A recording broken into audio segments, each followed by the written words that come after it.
Stik, and today we're here with Scott from Stik talking about some of our most frequently asked questions. Now, Scott here has been waxing skis for I don't know how many years. Almost all my life. But not all of us are wax pros. So, Scott, we're going to start out with how to clean our bases. Well, Kendra, that's a good question. So we're all about economics. We're about getting rid of all the tools in doing the ski wax base process. So what we're going to do today is I'm going to show you some simple ways with household products to clean out your bases, so we don't have to go buy anything. If you have any alcohol at home, this is 91% from Walmart, a couple bucks. I'm just going to pour some on the base, and I'm going to take a paper towel and I'm going to wipe this. I've already treated half of this board with Stik, so I'm going to take this half and I'm going to make sure, see how it's really cleaning out the base. This snowboard base is made out of polyethylene. It's really, really close to what milk jugs are made out of. You're not going to hurt it with alcohol. The other thing to do is just take a hot soapy bucket of Dawn detergent or any kind of detergent you want and brush it out with a nylon brush. Okay? You see how dirty that is? Okay. That has come out of the snow. I'll use the other side, which is fairly clean still, and we'll finish this out. This is a really important step before you apply Stik. And incidentally, you only have to do this one time. After you apply Stik, you won't get dirt in your base anymore. Stik rejects dirt, okay? So there, we've cleaned that out. You see this second side? First side really dirty, second side pretty clean.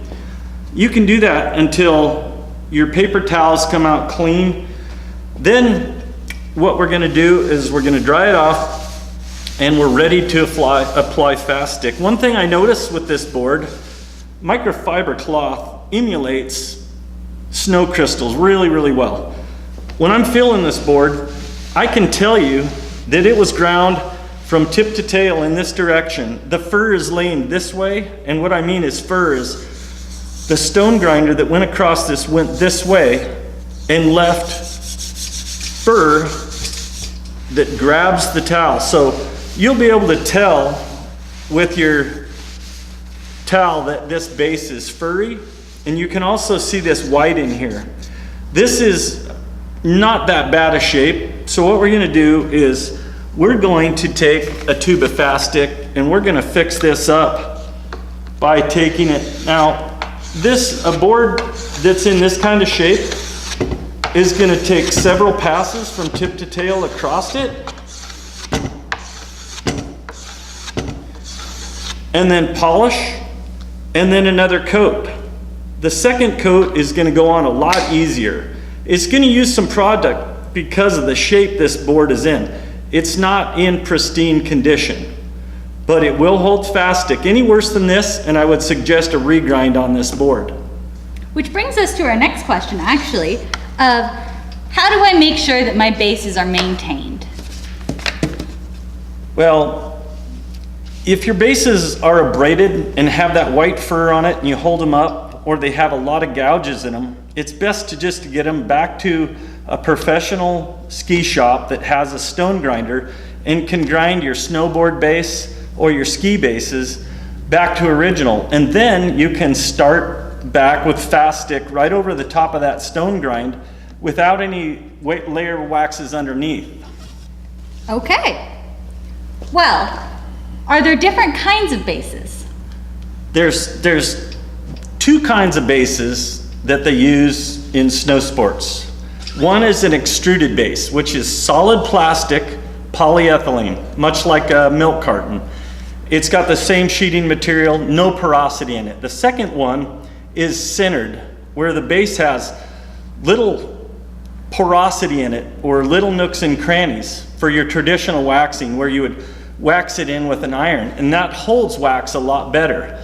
So your extruded base is not going to hold wax, like a centered base. A centered base comes in up to race stock or high-end, different densities with different products in them. There's graphite, there's moly, there's all kinds of products that are in these bases that make them slide better on snow. So if you have an extruded base, it's a lower end base. It's not going to hold wax as well as a centered base. That's just the facts of it. Okay. When do customers know that they need to reapply their wax? So if you have a black base, your base is going to look like a shiny black vinyl record. And that is going to be the typical time that you want to reapply, is when it doesn't look shiny and black. On this snowboard, it's shiny on this end because I treated it with Fast Stik, and this end is dull and abraded. When it looks dull and abraded, it's time. At 27 degrees is kind of the temperature where one application will last 3 days. When it gets colder, the snow crystals get sharper and harder. And as they get sharper and harder, they pull at the base more. They take your Fast Stik off faster. So in those, I put it on every day. It's economical. It lasts, the little tube lasts a long, long time. Later, we're going to talk about economics. But right now, I can tell you that at 27 degrees, you'll get 3 days out of it. And if you don't, just reapply. If you start losing glide. So when you're reapplying so often, is Fast Stik going to hurt your bases? Fast Stik is compatible with polyethylene bases. Polyethylene is semi-inert. The only thing that can hurt a polyethylene ski base is a very, very harsh chemicals. Fast Stik is compatible with all other waxes. Feel free to use other waxes on top, other waxes underneath, as long as the wax underneath is brushed completely off and is down to where you can see good solid structure. You can mix and match, you can put whatever you want over it. If you have a lot of old wax you want to use up, put it on, scrape it. Economics wise, if you buy Fast Stik, you're going to get a professional wax job. It's going to run with a professional wax job with absolutely no tools, except for a polish pad if you decide to use it.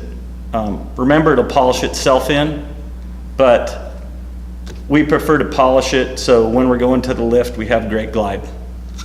Awesome. Well, what kind of conditions does Fast Stik work best in? That's a good question, Kendra. In red wax range, traditional red wax is like 27, in that 27 degree. The waxes are all going to run pretty similar. That's kind of hero snow.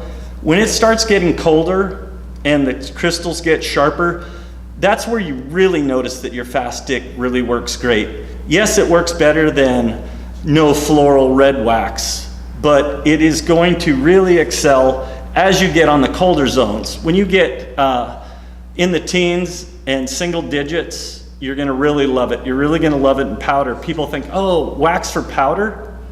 When you have to get out of a sticky position where you have to transition out of one of your favorite honey holes, you're going to love it. Well, nobody loves getting stuck, pushing your way to the next run. So I'd say wax is a good way to go. But another question is, can I use this on my classic skis?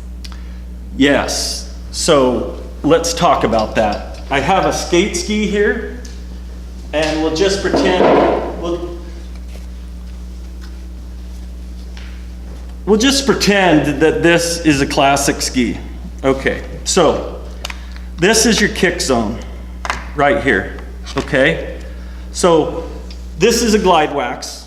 Fast Stik does not make any kick waxes, okay? But we do make a really great glide wax that will work great. You see how little material that is? Okay, so you keep it out of the kick zone and you put it in.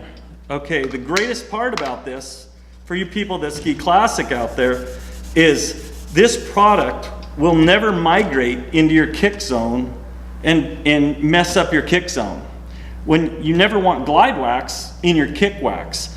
And soft glide waxes, say at 32 degrees, and you have a soft wax, and you wax for that condition, it's never gonna get there. But you start out at 32 degrees and you climb. So you climb way up and you're at 17 or 18 degrees. You have great glide in both conditions, and you don't have to pick a wax. That's the best thing about this, is that in these conditions, you're never grabbing another piece of wax and swapping it out, or saying, well, it's gonna be colder on top, so I'm gonna suffer on the bottom and use that colder wax, or I'm gonna use soft wax and I'm gonna climb, and then it's gonna be sticky because my wax is too soft for up there. So classic skiers are gonna love this product. I have lots of people that love it. And so if you're a skate skier, you just do the whole ski. And I have people that just say, wow, Scott, thank you so much. I ditched my iron. It was such a pain because I'm waxing for hours. I wax, every day, and now I'm just done with it. I ditched the iron. Well, and that sounds like a lot more time that you can spend skiing instead of waxing, which, we all want more time to ski, right? That was why this product was designed in the first place. More skiing, less waxing? More skiing, less waxing. So our final question is, what about fish scales and waxless skis? Okay, so you can work Fast Stik into the scales, and that is going to give you release off of those scales, where a lot of people tell me, oh, my fish scales are holding snow because I use soft wax and they wax those fish scales, or they're dry and they're getting abraded. You can go in there, it's difficult, but you can get in there and spend some time and then get in there and polish it really good. Polish it, because the reason that fish scales are holding snow is because they're either braided, they have the wrong wax in there, or it's too cold to wax, or it's too warm to wax. And so obviously we're talking about 32 to -10 is the temperature range on Fast Stik. So yes, it's gonna work great on your waxless skis. And it sounds like that comes back to one of our key points of just polishing. Polish, polish, polish, and you'll get a great glide. The reason we want to polish is because first impression of a product is everything. So if you don't polish and you just put it on, you're gonna go, oh, this stuff doesn't work. It's gonna work later. I guarantee it, or your money back. Well, thank you, Scott, for answering all of these questions. We really appreciate it. Thank you, Kendra. And if you have any additional questions, you can go to our Facebook page or faststik.com.